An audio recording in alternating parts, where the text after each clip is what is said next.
Vegas, shine your light on me. Welcome to Las Vegas Tonight.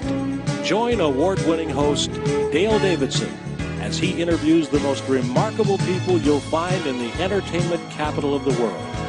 You'll meet entertainers, sports figures, newsmakers, community and business leaders, and people just like you with stories that'll touch your heart. Now, here's Dale Davidson. Welcome to Las Vegas Tonight. I'm your host, Dale Davidson. Each and every week we bring you fascinating guests. Boy, we've outdone ourselves this time.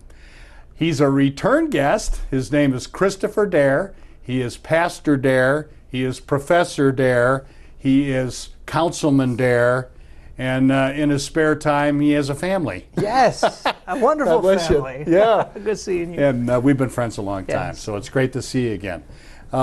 Thanks for coming back. Honored to be here, and it's always good to come into town and to be here. And we're actually here in town on doing some great work as well. It's that's exciting. wonderful. We want to hear about that as well.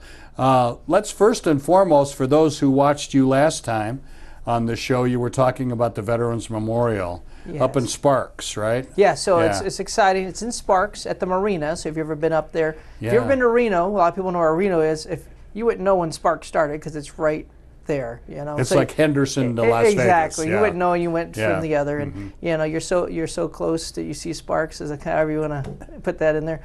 But it's right there, and but it's a statewide memorial. And this memorial, we have 894 names to put on that memorial. They were all Nevada service people. All Nevada service people from the state of Nevada, and that's from the time of the Civil War. Now, when we talked about it, it was an idea that we said, hey, we're doing this.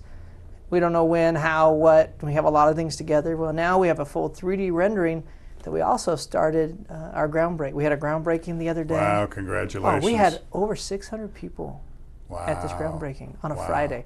It was truly an amazing thing. You know, it's funny, even when we got started, people said, how many people you think? And I kept thinking, man, if 30 people show up, I'll be happy. It's on a Friday. And it's kind of, and the weather's questionable. And all we have things to do. We have dates to go on. It was amazing. My wife got to sing at it and stuff. The neat thing about it is not just a memorial with a wall, because we have a lot of that happening, and those are wonderful. But this is a large area that will be a place for gathering, but it's also an education piece, which to us is kind of what has really driven us to really stay on task of this. Yeah. Working with teenagers and working with the next generation, a lot of times they have no idea what this freedom really means, or where it came from, or how much they should honor it, and so they don't realize what the cost was. And so I think these names do that. But we're also going to create a thing around the whole portion of the marina where you get to walk up and you'll see, oh, what was the Vietnam War about? Oh, this is what happened. That's great. And you'll get to see pictures. And we're even doing an interactive thing online that we're working with a few different, like Switch and some of those groups. Wow. So it's exciting to see what's happening. The whole community up there is getting behind it. But the key to this is it's a statewide memorial. So whatever... if you live in the state of Nevada, whatever county you're in, you're going to have people from your county on that wall. And we even have a tree that represents every county. Wow. But it's a statewide. It has every line of military. They're going to be there. The Marines. You have Army, Navy. Coast Guard. Each of them are going to be listed. Air Force. And then we have a bench for them. It's just exciting to see. It all come together, and we had our groundbreaking. So everything is beginning. The first phase is moving forward. That's wonderful. Oh, it's exciting. That's really exciting. You had early on, and it's wonderful to see an idea come to fruition. And I got to see right at the outset of this. But you had the mayor involved, the mayor of Sparks involved, and council people, and it was kind of a political move, but you brought the churches in, and you brought all kinds of people together. Well, and so this whole thing, just because it's in the city of Sparks, and I am a city of Sparks city councilman, it's actually ran by a nonprofit group that we put together, and the mayor of Sparks is the chair of this. I'm the vice chair of this particular thing. We would have done this without ever being in politics, but we very much are excited. And you really do have churches involved, Rotary groups, all kinds of service groups, schools. We have the whole community is just behind this, and it's pretty awesome to see. Especially if you're reading up to the marina, we have thousands of people who go through there every weekend. Really? That's just no exaggeration. And so you have people coming around there all the time. So it's going to be something that people get to come and see and learn and grow, teach their kids. And we'll take school kids on it, actually. It will make it a field trip type thing. Yeah. Yeah, the educational aspect of this I didn't know about, and that's great. So you have scenes from the different wars that these people participated in, and plaques or whatever that explain it. Exactly. Oh, okay. Well, we even have you have USS Winnemucca. You have I'm sure we probably have some Navy boat from down here that's also went. Yeah. So each of those would be listed, showing what Nevada has brought to the table. Oh yeah. And our role is significant. We have done awesome things. Every life is significant, but man, we have quite a story to tell. Yeah. And then the neat thing, and I say this, is that though the wall will be here, on the ground, we made it very inexpensive. If people want to put their name on a brick, they can do so. And they can help support the memorial, but also say, hey, I care about that. How much does it cost to put a brick in? So you have everything from $100, which we purposely did the smaller $100 brick, and we kept it cheap just so anybody should be able to afford a brick. Sure. I mean, that's our goal. But you can get a bigger one and then a bigger one. The most expensive one's a $1,000 brick, but that's a corporate type brick, and it's pretty large. But even the $100 brick's pretty nice. They're all granite and that's beautiful. nice. And the crazy thing is we've had so many different groups just step up. You know, we actually were going to buy this big centerpiece. It was going to be a state of Nevada. And we had a sculptor come who's going to make it out of steel and donate everything. Wow. And then we have somebody else. Wow. This is even more exciting. That's unusual. We had somebody else come up and he said, you know, can we make that into an eternal flame? And I'm all, what do you mean? Talk to me about that. He owns a local gas company, and he says, I will take responsibility for everything of keeping it going forever, and we'll put the flame on top of it. And so there'll actually be a flame at this thing. It's an eternal flame, just constant. Just beautiful. It's just our whole community has stepped up, and it's going to honor those people whose life were taken for our freedom. It'll teach, and also for generations to come, it will tell that story. Oh, wow, that's great. Well, it just saddens us. Sometimes it feels like some of the stories being told are almost what we shouldn't have done instead of how to honor what we've done. And you know, we have a lot to be honored. That doesn't mean we did everything perfect, and it doesn't mean that there's some portions that we could have shifted or what. But to go back and try to unwind our nation, we have so much to be thankful for, so much to honor. Yes. And I challenge us that we're careful with that. So this type of thing lets us be a part of that. Well, this will be a great legacy for you, your family, and the other people that had something to do Well, you're with part of that legacy now. We've been on here twice. We've talked about it anyway. When it's done, it'll be the third time a charm. We'll come back and say, look, There it's you done. go. Here are the pictures. Speaking of our nation and where we stand, it's unusual for a man of God, for a pastor. You've been a long-time pastor, a missionary who's traveled all over the world doing missions. What got you into politics? Well, it was Las Vegas. Is that right? Well, I grew up here, I know obviously, you did, and pastored just down the street from here. But while I was pastoring, I started getting involved in the homeless situation because at the time, the particular mayor decided, let's put people on a bus who are homeless and put them out to Prim. I don't know if you remember that story. No, I didn't know about that. Well, you'll know who I'm talking about if you just think about it. Drop them off. He would. Yeah. Exactly. And so I got involved saying that cannot keep happening. That's not the right answer, and that's not helping anybody. It's not even helping our city because they would just come back. And so the whole thing was bad. So we got involved, and I started a multi-group with all different churches from different backgrounds, multi-faith. And that particular group we started doing homeless outreach. Okay. Well, I started working with the mayor at the time of Las Vegas, and I started working with all the different city leaders. Well, the closer I got to all of them, I'm all, I think I can do this. I mean, humbly speaking, I'm not trying to put anybody down, but I'm thinking, I'm watching what these guys are doing. I'm thinking, I'd like to make some of those decisions. I don't know if I always like the decisions. Be at the table. I don't always like the decisions being made, or I think I had something to offer. And so I was about to run for county commissioner down here, actually. Oh, okay. I didn't know that was 15 years ago. Yeah. So 15 years ago, good friends of ours, even Robin Joyce was going to be my campaign manager. Sure. We did a lot of different things. We're all kind of moving together, just starting. And then life for me shifted and ended up bringing me out of Vegas. And so I kind of gave up the whole idea. I really did. But I felt like it was a calling, but I thought, well, Lord, okay, I'm going to trust that you know better than me, and we're going to follow your path. Well, but being up north, all of a sudden, the Lord is hilarious how it works. Yeah. I've become really good friends with the county commissioner there. He hears my story and he keeps saying, "You need to run." I'm all, there's no way anybody from up north is going to take someone from Las Vegas. No. You tell someone you're from Las Vegas. Yeah, exactly. we have this rivalry going on between the schools and then the people. Oh, and, exactly. Believe me, Yeah, I even had yeah. one of my people running against me went and told everybody, "You know he's from Vegas, right?" that was part of their ploy. This carpetbagger. Yeah. So, but it ended up being where the Lord just opened the doors. And I'll tell you, I have found so much favor in just stepping into what God's asked me to do. Mm-hmm. And that's the part that's probably the best part of my story for all my life, actually. Yeah. I mean, I've done things, I mean, you're right, I've traveled to 50 countries doing training, teaching, doing, it's amazing what God's opened up doors for. Right. But it's really Him. I have no reason, I have no reason to be doing some of the things I'm doing, but God has a sense of humor and uses us anyway, I guess.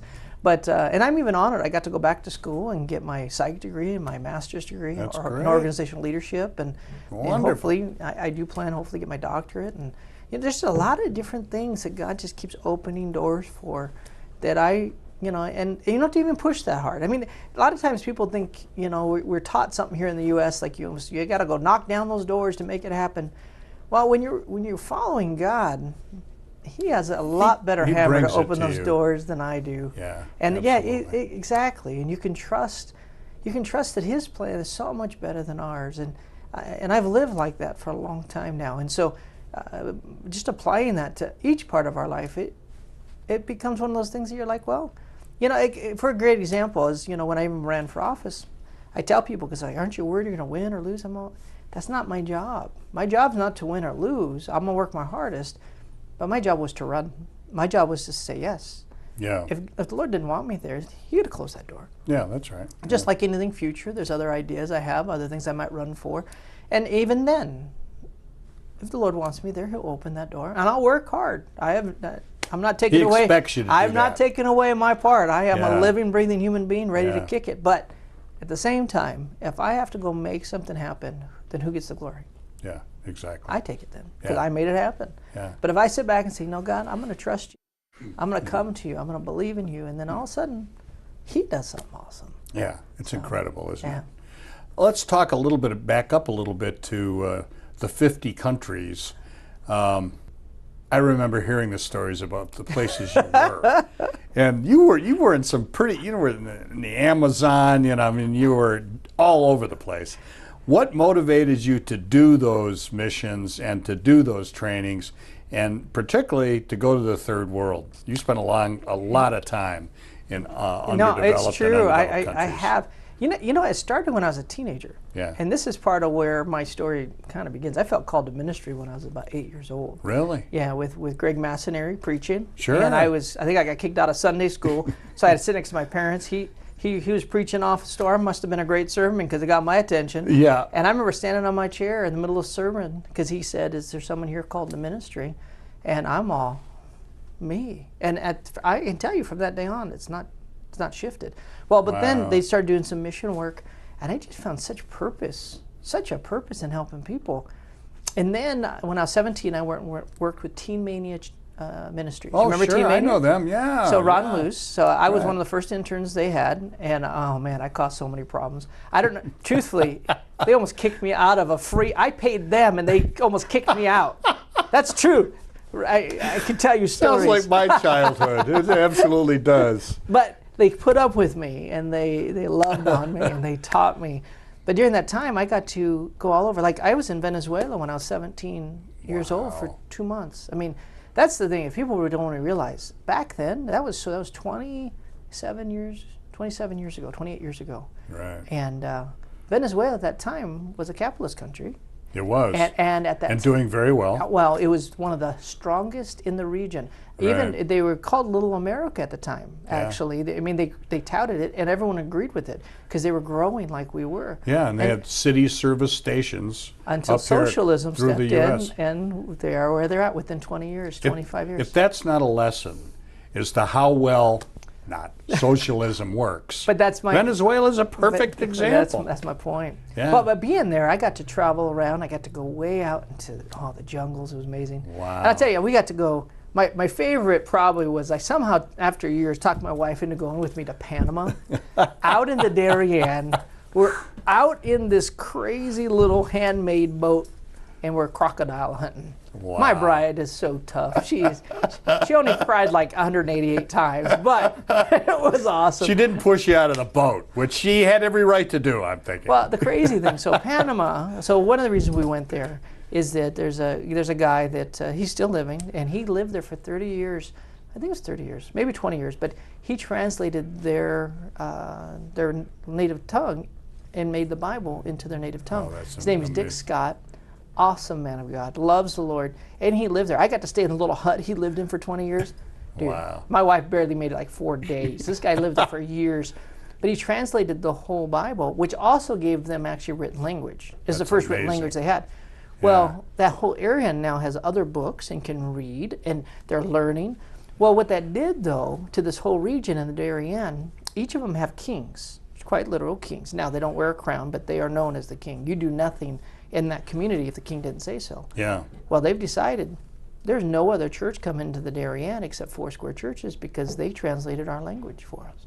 So there are, even to this day, still pockets of villages that are waiting for someone to come, build them a church, and then they will assign a pastor. God bless him. And so it was Dick amazing. Scott, that's well, amazing. but we got to go. I went to like 7 different villages and got to put churches in and then install the pastor and pray over the pastor. And usually, you know who became the pastor? The king. Yeah, that's right, of course. Oh, yeah. He's all, of course. I'm the pastor. He's the boss. He's the boss. He's the boss. Which means that whole, so you talk about touching the world for Christ. And that's, I would never have come up with that plan. That is hilarious, amazing. What an amazing plan. What a God thing. God does that. Yeah. We need to take a brief break. Thanks so much. We're gonna talk with Michael Williams, who's a student of the university you work for, Multnomah, during our next segment. And then you and I are going to come back and wrap things up. And I got some pretty good questions to ask you, I think. Fantastic. We'll be back with Michael Williams right after this. A potential audience of more than 50 million people is reached every week by Las Vegas Tonight. To keep the important message of Christ's love on the air, we need your prayers and financial blessings. Please send your tax-deductible gift to Dale Davidson Ministries, 9030 West Sahara Avenue, number 255, Las Vegas, Nevada, 89117. For a donation of $25 or more, we'll send you a copy of Dale Davidson's new book, Las Vegas Tonight, From Sin City to Vegas Saints. You'll love these inspiring stories of Las Vegas Christians who are changing the world. Or donate to the ministry, or order Dale's book by going to vegassaints.org. That's vegassaints.org. Or call us today at 702-480-3989. That's 480-3989. God bless you. Hello, I'm Dale Davidson. I hope you're enjoying Las Vegas Tonight. The guests we've had on the program are wonderful examples of Christians who take seriously Christ's command to love one another.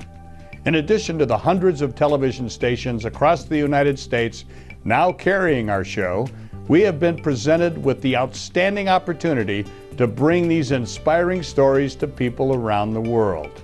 An international satellite network in the Russian and Ukrainian languages has asked us to provide them with episodes to be broadcast to millions. To make a gift to support this very special effort, please send your check or money order to Dale Davidson Ministries, 9030 West Sahara Avenue, number 255, Las Vegas, Nevada, 89117.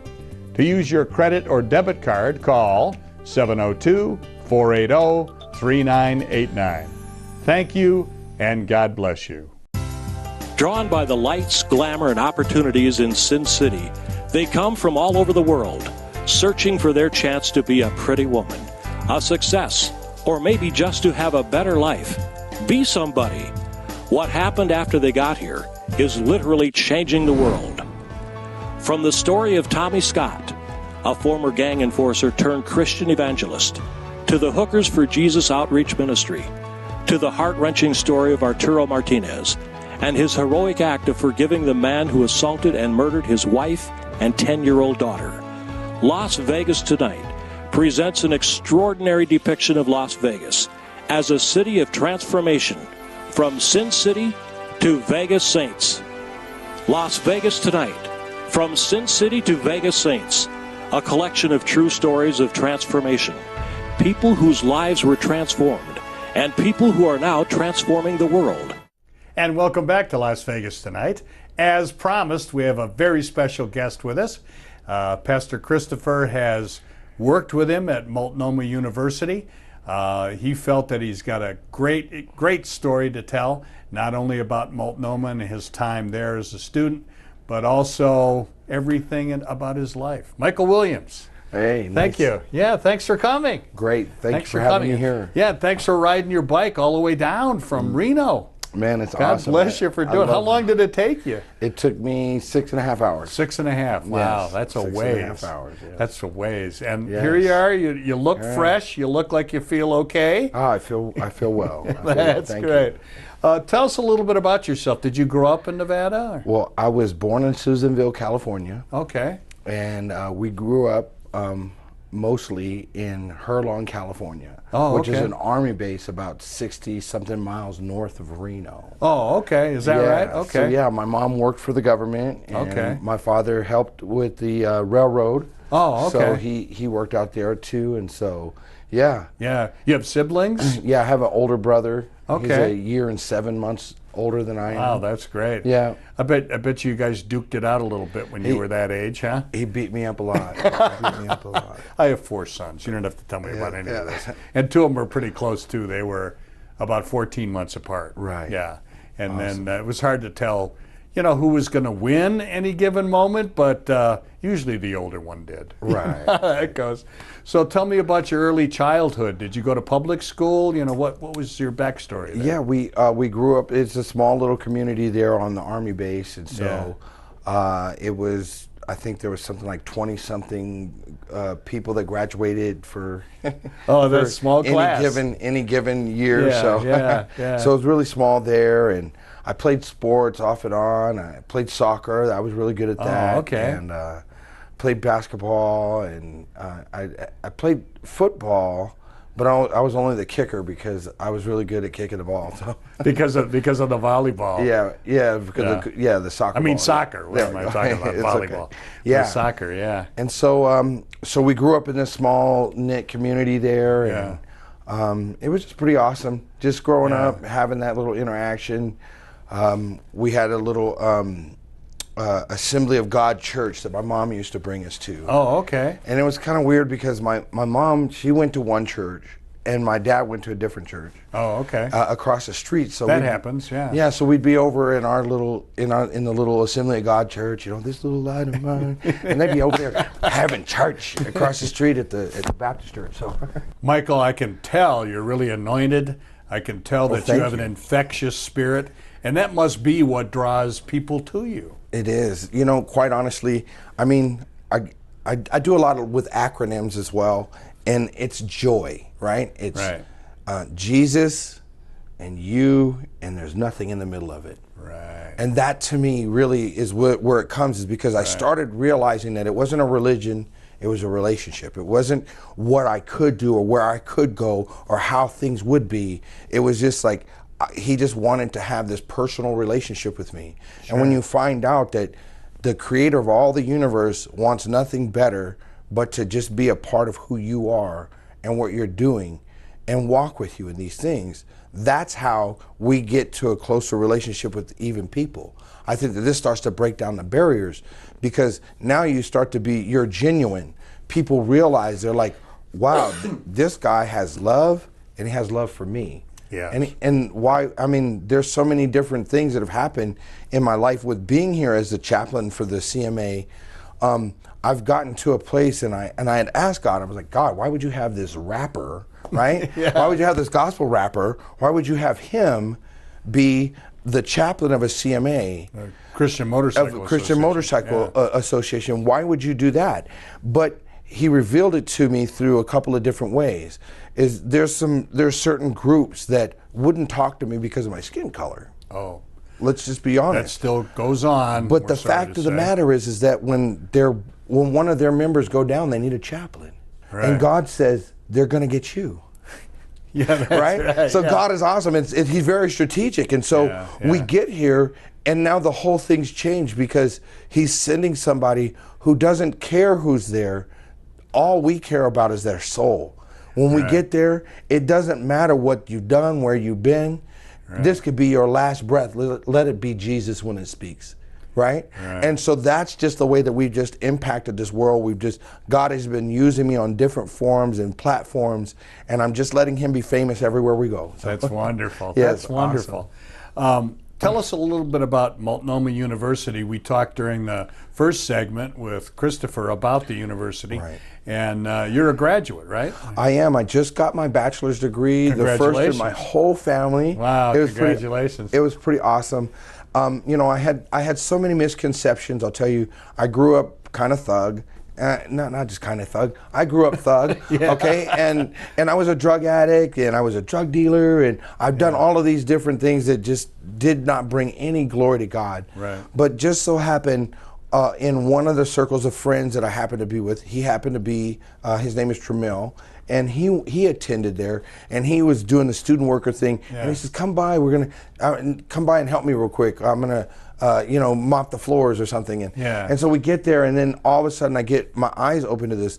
Well, I had this misconception all the time. Oh, well, surround yourself with successful people and you'll be successful. And I was like, well, my idea of success at the time didn't bring my pockets were fat, but my soul was empty. Yeah, I understand. And so when it really came down to it, I had to make a real hard decision. And when God calls you to something, He doesn't stop calling because you send him to voicemail, right? Yeah. You know what I'm saying? You see what I'm saying? He just continues to call. And it's sometimes it's a gentle call, and sometimes it gets to the point where it's off the hook. That's right. And so that's how he's been with me all my life. It's always been this really loud ring, and it's time for you to go do this.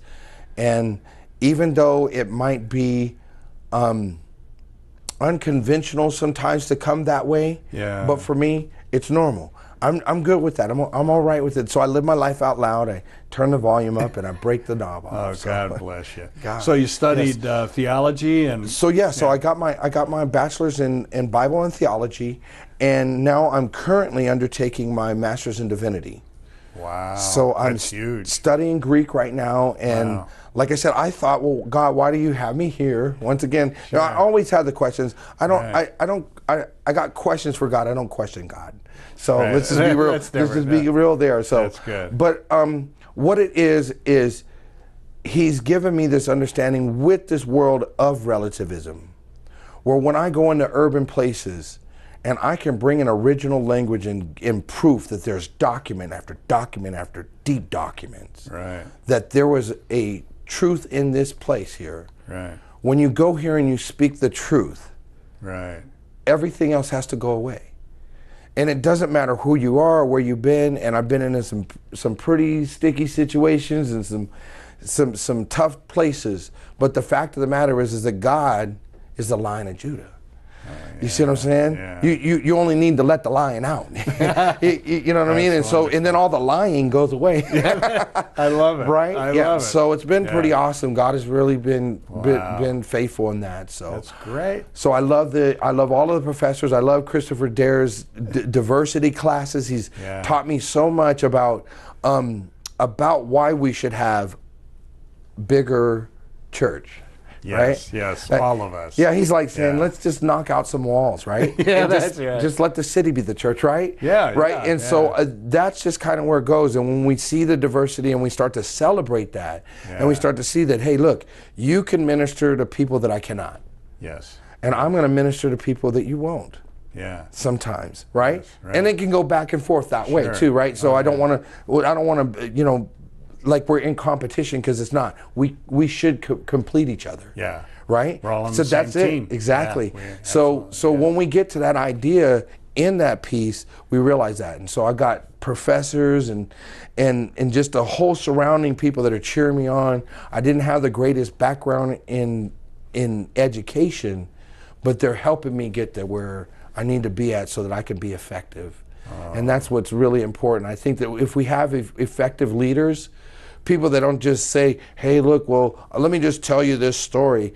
Well, people nowadays are Googling to find out whether or not God's dead or not, right? Right, yeah. So your degree better be better than a Google search. I love it. Amen. I love it. Yeah.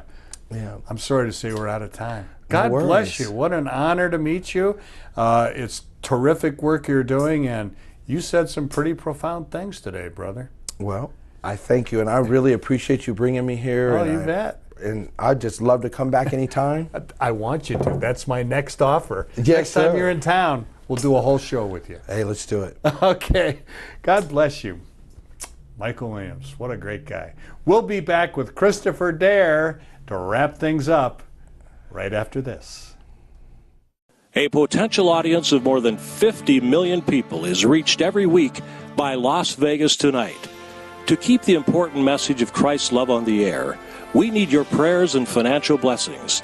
Please send your tax-deductible gift to Dale Davidson Ministries, 9030 West Sahara Avenue, number 255, Las Vegas, Nevada, 89117.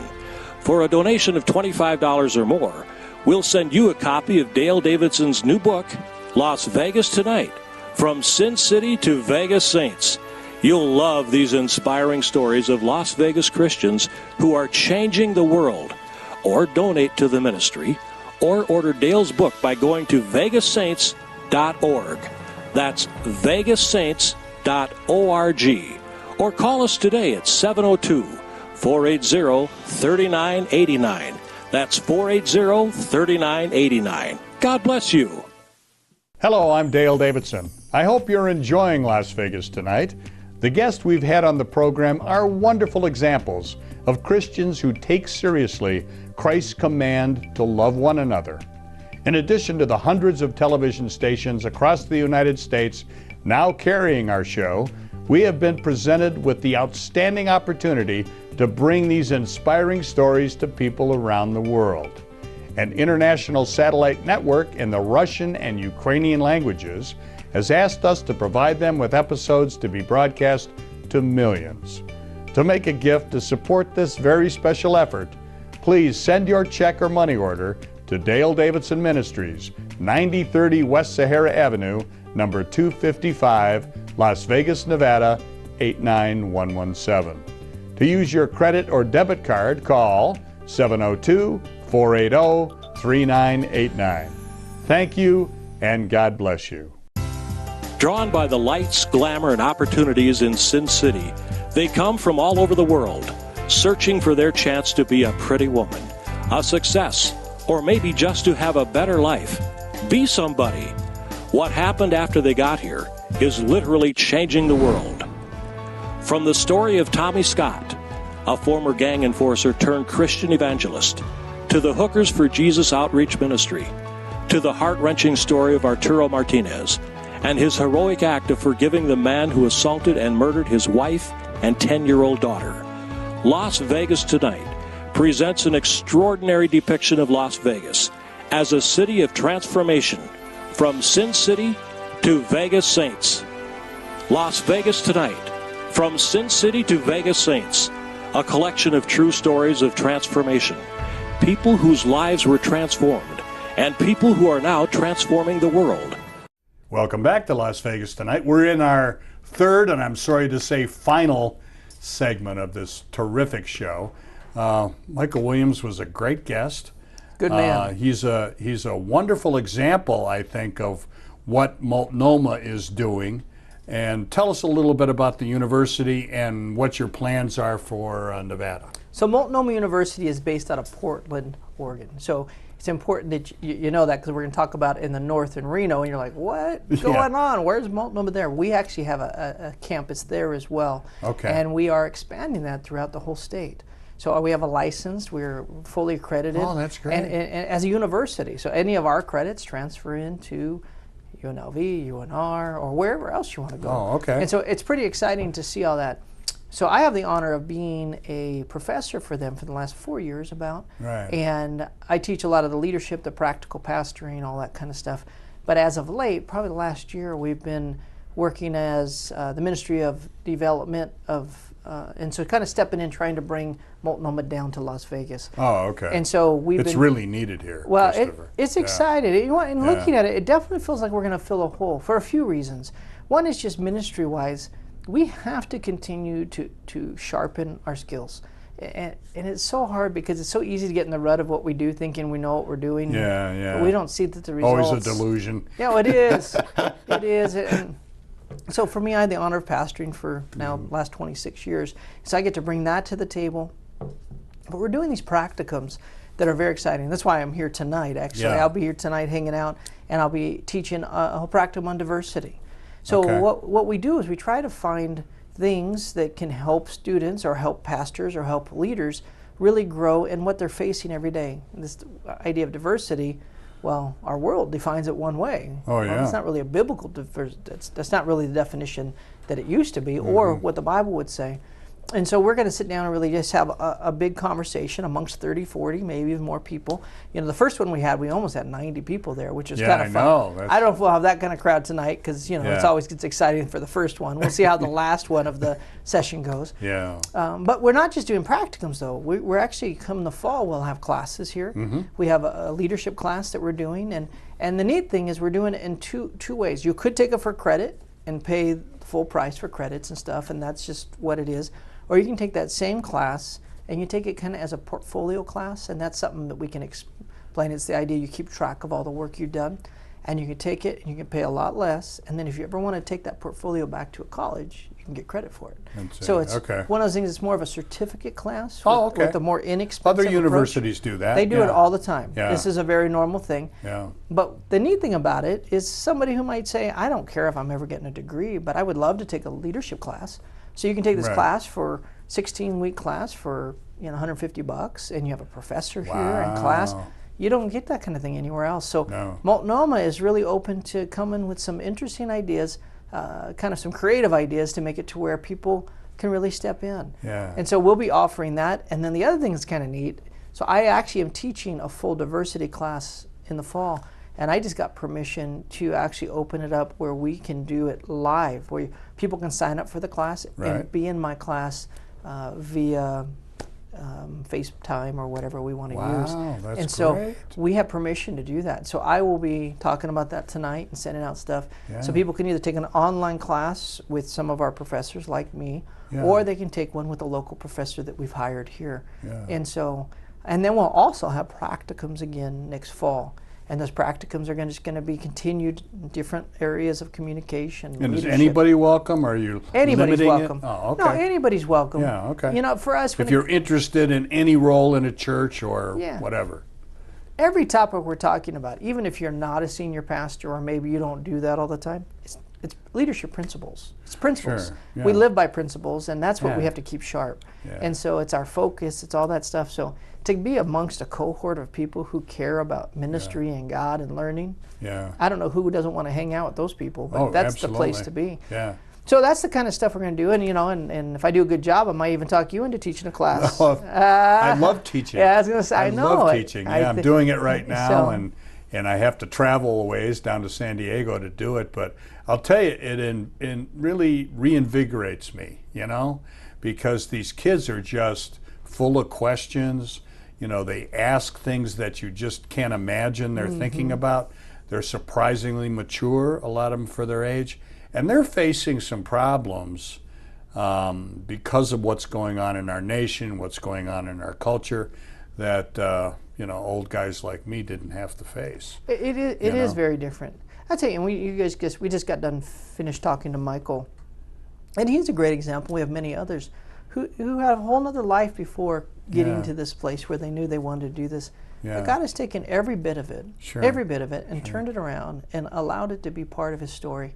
Yeah. And I just say there's a lot of people who discount themselves, that they could never be used by God like this. But I disagree. I think yeah. every one of us are at a place that God has a purpose for us.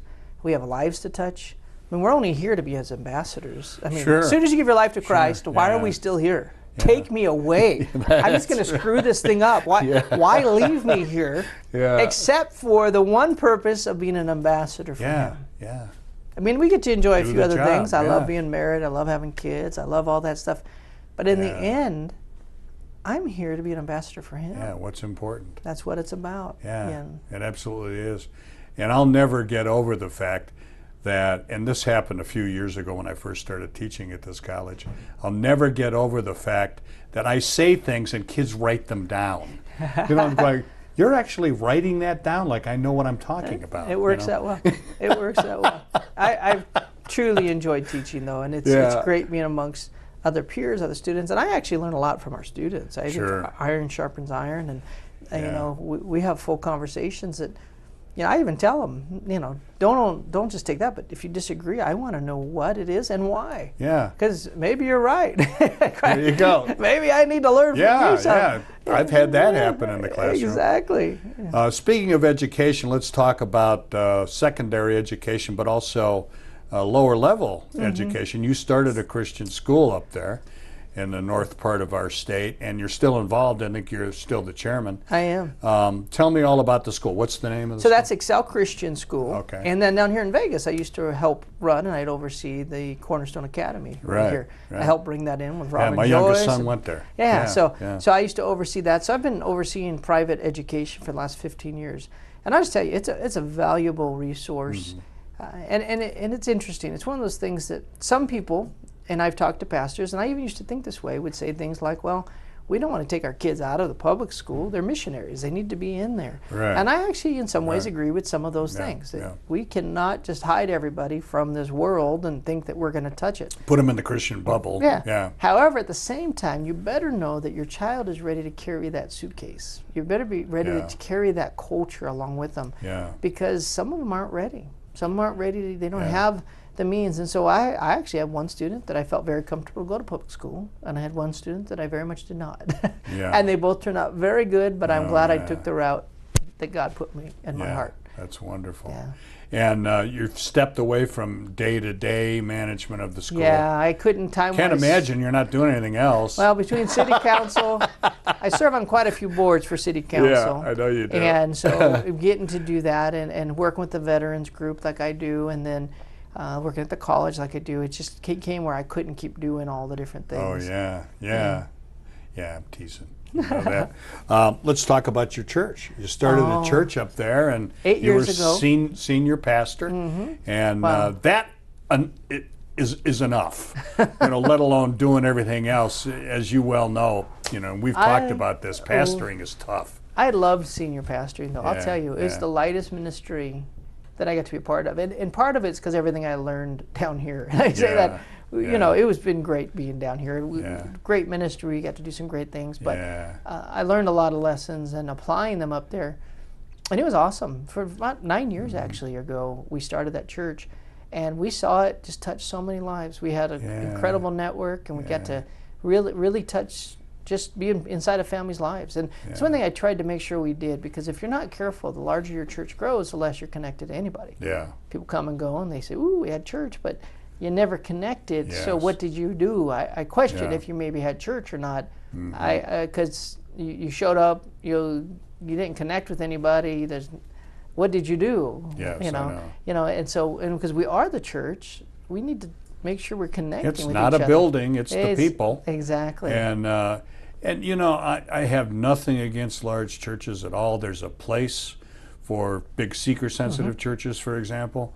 Churches grow on their own, and you can't stop it, you know, and you don't want to stop it, but it's a different experience. No, you know? It totally is. And after running a large church, because our church at one point was about 1,500 over at Cornerstone, and we had to find so many creative ways to try to create small groups out of the big group. And that was what us big church tries to do, and they know that. And that's it. And that's when I work with larger churches, that's what we work on doing, is how do we create smaller, intimate groups so people can have those connections. Well, when you have a church of 100, 80, you know, and my church even one time stayed around 50 for a long time.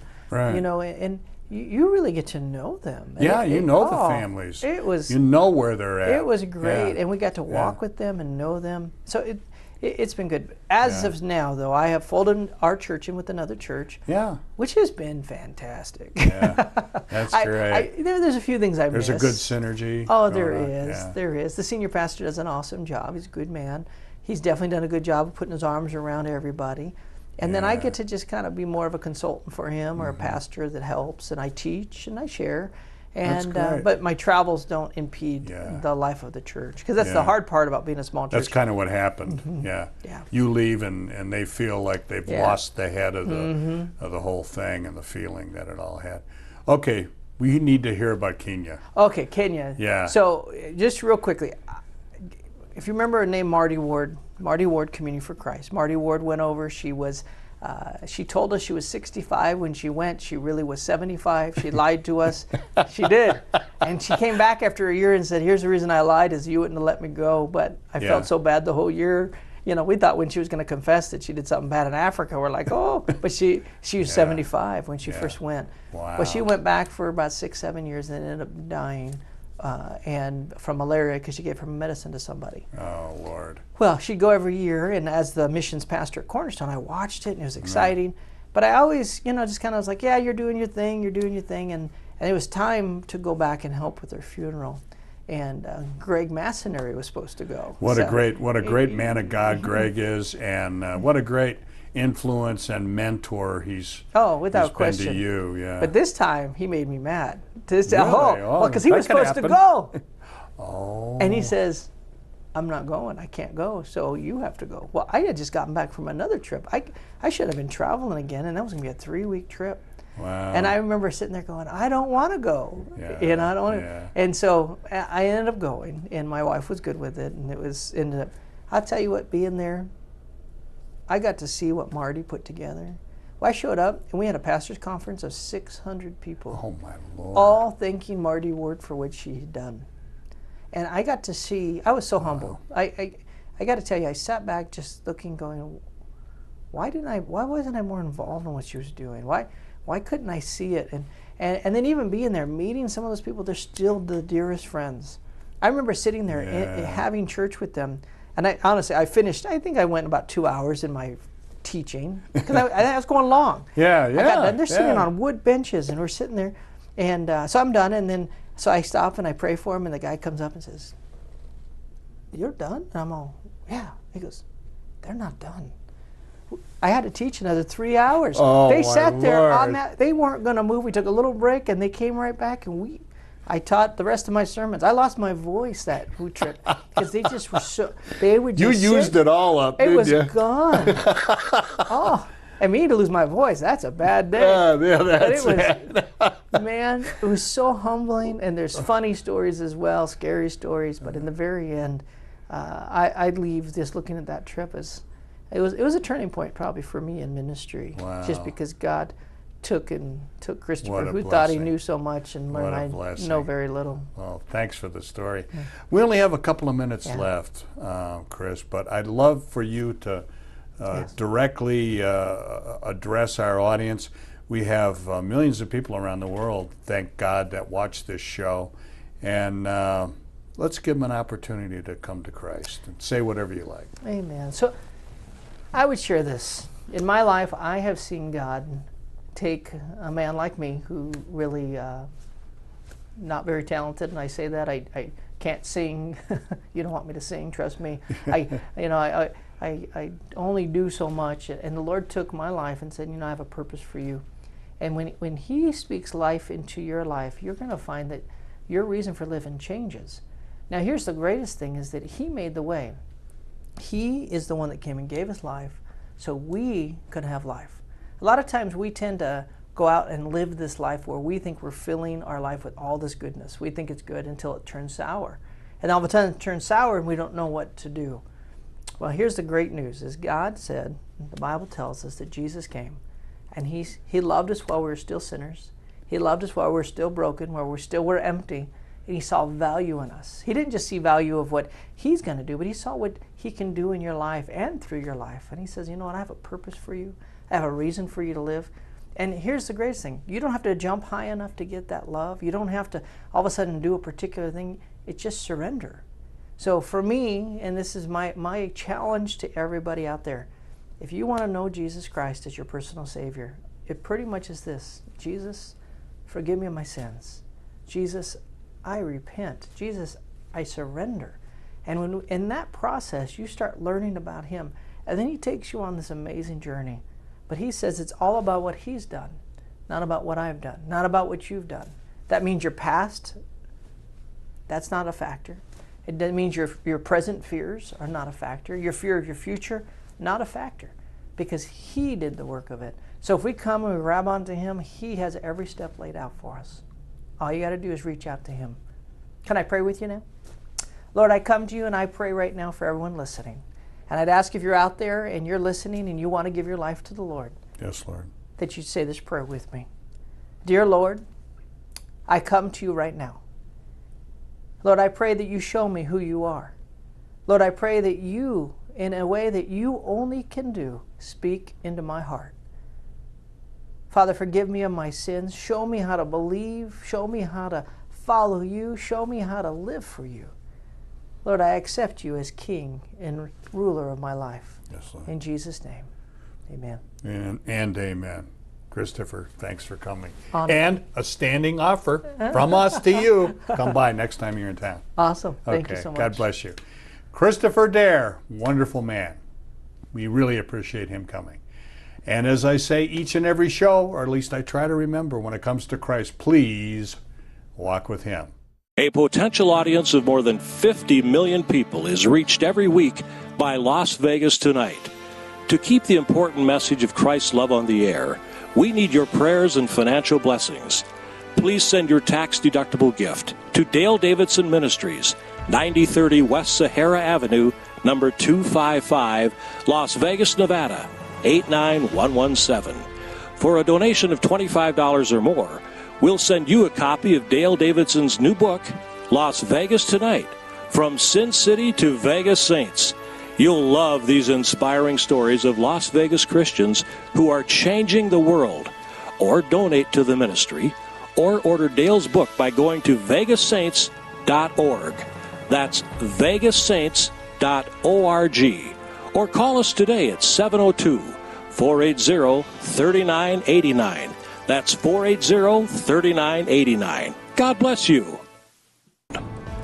From the story of Tommy Scott, a former gang enforcer turned Christian evangelist, to the Hookers for Jesus Outreach Ministry, to the heart-wrenching story of Arturo Martinez and his heroic act of forgiving the man who assaulted and murdered his wife and 10-year-old daughter.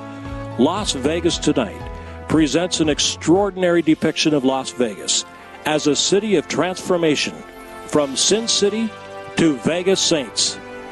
Las Vegas Tonight, From Sin City to Vegas Saints, a collection of true stories of transformation, people whose lives were transformed, and people who are now transforming the world. Hello, I'm Dale Davidson. I hope you've enjoyed this episode of Las Vegas Tonight. Allow me to take just a few moments to let you know how you can learn more about some of the fascinating guests that I've interviewed. My new book, Las Vegas Tonight, From Sin City to Vegas Saints, is now available around the world. In it, I profile amazing people who make Las Vegas something much more than just a place to party. These compelling stories often tell of people who came to Las Vegas for reasons much different than the innovative ministries they ended up leading right here in Sin City. Take, for example, Tommy Scott, known as Hitman to his fellow members of an infamous gang in South Central Los Angeles. Tommy was serving time in a Las Vegas jail and contemplating suicide when a couple of pastors visited him in the lockup and led him to Christ. Tommy immediately began studying the Word and has become an on-fire evangelist and Christian author. Then there's Annie Meadows. Annie began life in a rural part of Kentucky, increasingly was fascinated with the occult, and eventually became a full-fledged witch. Rejecting anything having to do with God, she angrily vowed never to attend church or have anything at all to do with religion. Then, like Tommy, she had an encounter with the living Christ and now travels the world as a gospel singer and writes Christian children's books. Pastor Chris Chappell was an avowed atheist who also wanted nothing to do with the Lord. He was a successful businessman who felt he surely didn't need Jesus. His wife and father-in-law convinced him to attend church, and he felt a stirring that made him investigate the Bible's claims. Telling the Lord that he needed answers to his objections, he found those answers in a supernatural way and is now leading a remarkable church, Casa de Luz, in what's called the Naked City, which is a neighborhood just off the famous Las Vegas Strip. This formerly crime-ridden area is now experiencing a remarkable turnaround, and his church is serving that community in amazing ways. Doc Jones traveled to Las Vegas from New York on a personal mission to make as much money as he could. A born entrepreneur, he started a photography business that specialized in taking pictures of groups of partiers at the hot nightclubs on the Strip. He then learned that by referring young guys to the city strip clubs, he could pick up lots of cash from the club's owners. That evolved into sending young women who were wannabe strippers to these so-called gentlemen's clubs, and then he managed their careers. Eventually, he felt so empty and despondent that he too thought seriously of suicide. Hearing a sermon about the prodigal son caused him to dedicate his life to Christ. Now an exceptional musician and composer of gospel rap, hip-hop, and spoken word genres, he is helping change Las Vegas from a place where sin abounds to a city where grace abounds more. Pastor Clegg Seth was an aspiring actor and screenwriter in Hollywood and a strong Christian who wanted to make a real difference for Christ in the entertainment world. But the Lord called him to establish a crisis hotline for runaway teens who were coming to Hollywood to pursue their silver screen dreams. He then started halfway houses for men and women with substance abuse and other problems. He also helped set up a similar men's home in Las Vegas. At one point, he developed a gambling habit, but the Lord delivered him from that problem, and he now devotes his life to sharing Christ with men in prison, serving seniors in a church setting, along with visits to nursing homes and hospitals. He has continued his quest to influence Hollywood through a ministry called the Christian Studio. I personally really look up to Clegg Seth as a model of how a Christian should live and serve others. He truly is one of the Vegas saints. Read these stories and more in this 226-page book, Las Vegas Tonight, From Sin City to Vegas Saints. You can get your copy in several different ways. Go to my website, vegassaints.org, or order it on Amazon.com or BarnesandNoble.com. It's just $15.99 plus shipping. For more information or to make a donation to Dale Davidson Ministries that will help us keep this program on the air, please call 702-480-3989. Or you can write to us at Dale Davidson Ministries, 9030 West Sahara, Suite 255, Las Vegas, Nevada, 89117. And thank you so much for watching Las Vegas Tonight. You've been watching Las Vegas Tonight with Dale Davidson. Send your tax-deductible gifts to Dale Davidson Ministries, 9030 West Sahara Avenue, number 255, Las Vegas, Nevada, 89117. This program is brought to you by the Nevada Chamber Orchestra. Welcome to Social Media Shows. Have you been watching social media shows recently? Of course you have. We have been live streaming for 4 years across social media platforms. We produce over 70 shows with over 1,000 episodes. In the process, we've helped over 100 creators realize their dreams and start their own show. We give platforms to promote your business. If you are an artist, if you have an event, if you are entrepreneurs, or if you have a story. If you haven't done it yet, go ahead and subscribe and follow us on major social media platforms. And if you have a great idea of a show, join us. Social media shows can help you produce and live stream your own show. Let us help you make your dream become a reality.